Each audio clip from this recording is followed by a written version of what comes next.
Labą dieną, gerbiami moksleiviai. Šiandieną toliau tęsime mokymąsi apie dirbtinį intelektą ir tinklalapius. Ir šiandieną su dirbtiniu intelektu pabandysime apjungti dvi temas, tai dirbtinis intelektas ir tinklalapiai, ir sukursime puslapį naudodami dirbtinį intelektą. Tai ką darysime? Įsijungsim ChatGPT, čia galim lietuvišką. Ir pabandome mes susikurti HTML-inį kodą. Aš jau su kitais mokiniais tą dariau, tai aš iš karto tik tai parodysiu, ką aš čia rašiau ir ką aš čia gaunu ir kaip čia viskas vyksta. Tai parenk HTML5 dokumentą, kuriame būtų table, text, images, hyperlink to Google, clock with JavaScript. Tai čia paspaudus, jisai automatiškai padarė va čia. Aš dabar viską tą dalyką parodysiu, kaip tai padaryti. Toliau, va čia jau kaip padarė dirbtinis intelektas mums kas reikalinga. Tai dabar mes susirandam užrašinę arba notepadas angliškai. Užrašinė arba notepadas. Įdedame kodą į užrašinę ir išsaugojame tą dokumentą nieko nekeisdami. Išsaugojame tą dokumentą save as arba įrašyti kaip. Ir čia vat nuėmame kaip HTML dokumentą turime saugoti.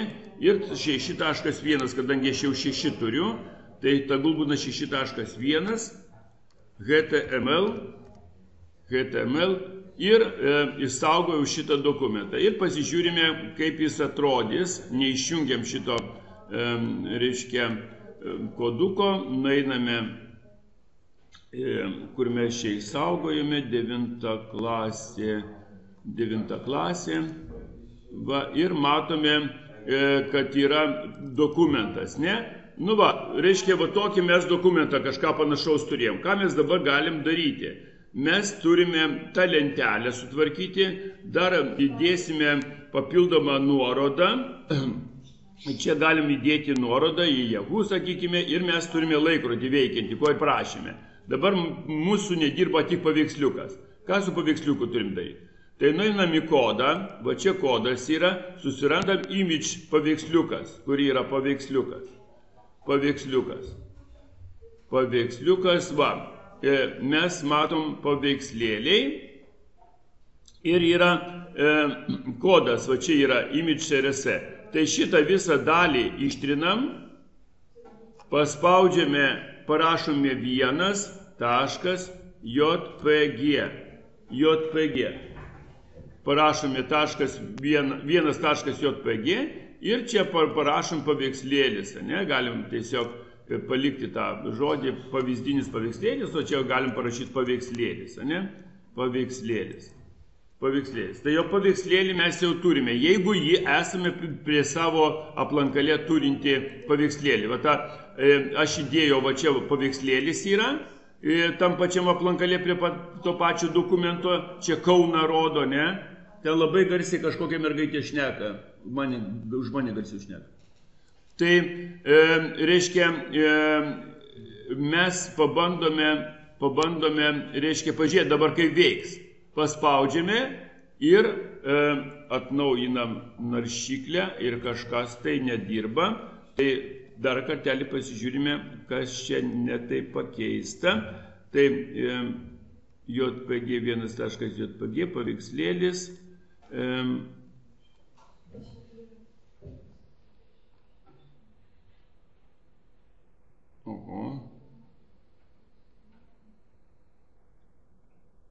Taip, lentelė.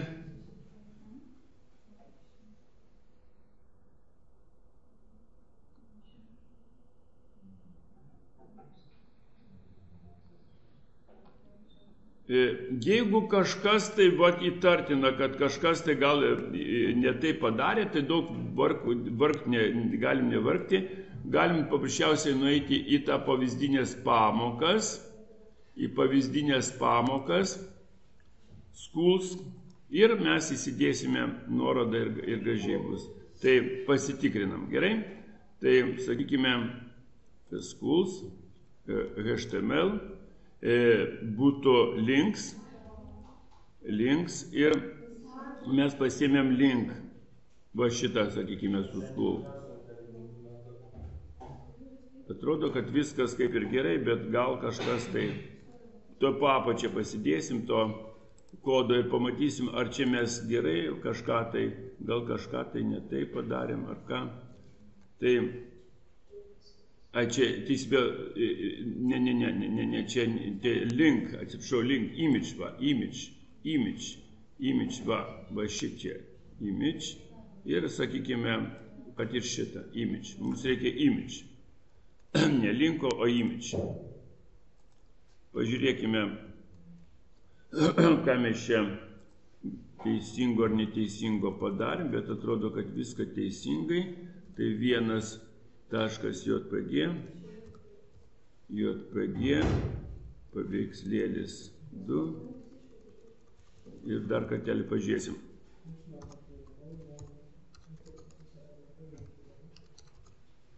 Paveikslėlis. Atrodo, kad viskas čia kaip vienas prie vieno, taip kaip ir turėtų būti, saugojame ir pasižiūrime dabar. Pavyzdys F5, va dabar dirba. Va, 2 jau dabar dirba. Kažkas tai ne taip. Gerai.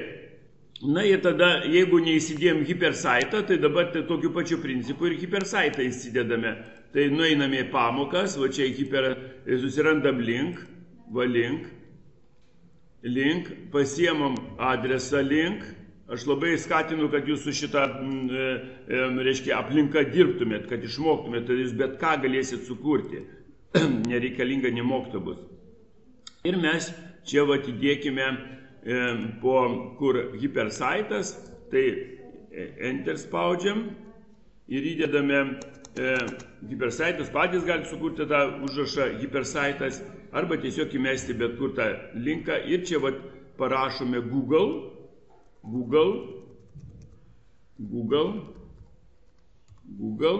o čia parašome arba Yahoo, gal jau Google aš turiu, o jūs galite kokį kitą, arba mokytojo svetainę, neturi reikšmės, ir Yahoo parašau. Yahoo, o čia Google, ne? Nu va, tai viskas kaip ir yra, dar kartelį saugau, pasitikrinu, ar viskas dirba, tai nueinu į tą pavyzdinį, paspaudžiu F5 atnaujinti naršyklę. Ir kodėl taip nedirba man ta naršyklė, nesudirba, kažkaip tai vėluoja pas man čia viskas.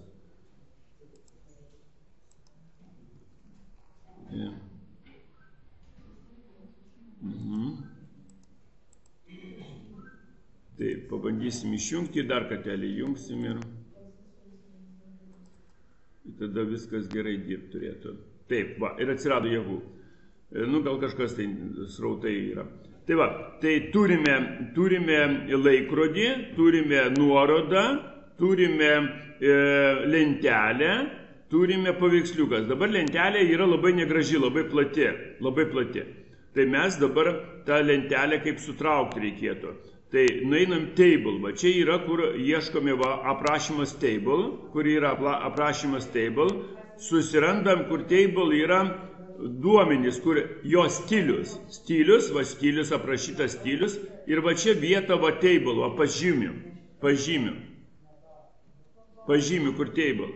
Ir čia mes padarome, kad ne 100 būtų, o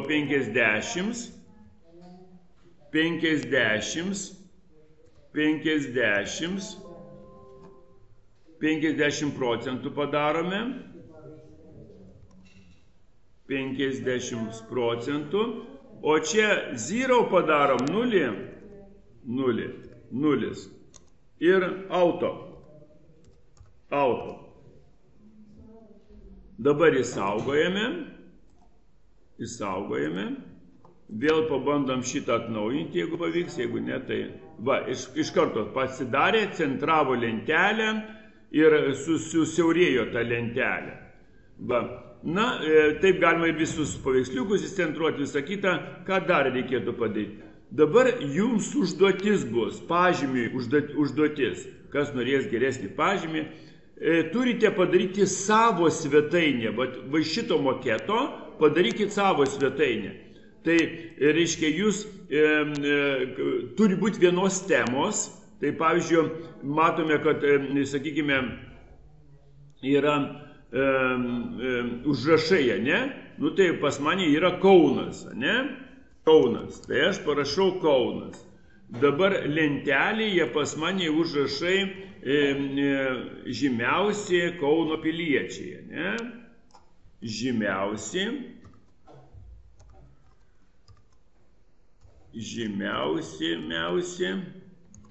Kauno piliečiai. Kauno piliečiai.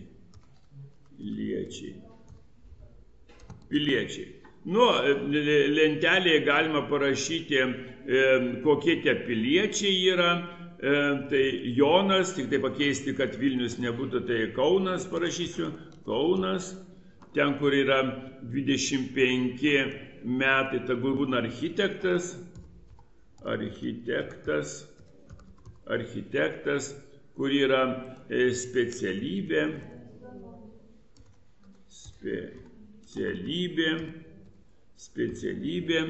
miestas, taip, Ona yra gydytoja,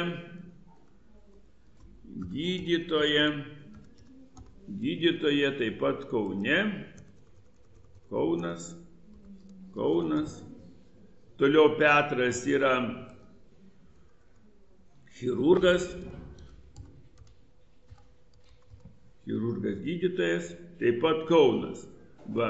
Nu, čia Kauno nuotrauką įdėjau, nuoroda būtų labai gerai į Kauno klinikas arba į Kauno miesto svetainę. Va. Ir mes turime kažką panašaus į savo pavyzdinę tokią baigiamojų darbo, sakykime, svetainę. Tai kaip jinai atrodys, va čia va, padariau, suaktyvinau, vat matome Kaunas, žymiausi Kauno piliečiai, lentelė, paveikslėlė įdėti, hipersaitas yra, laikrodis ir taip toliau. Tai ačiū, kad žiūrėjote ir šitą darbelį reikia padaryti, atsiųsti man ir atsiskaityti, ir kaip reiškia baigiamai, tokie, kaip baigiamai. Gerai.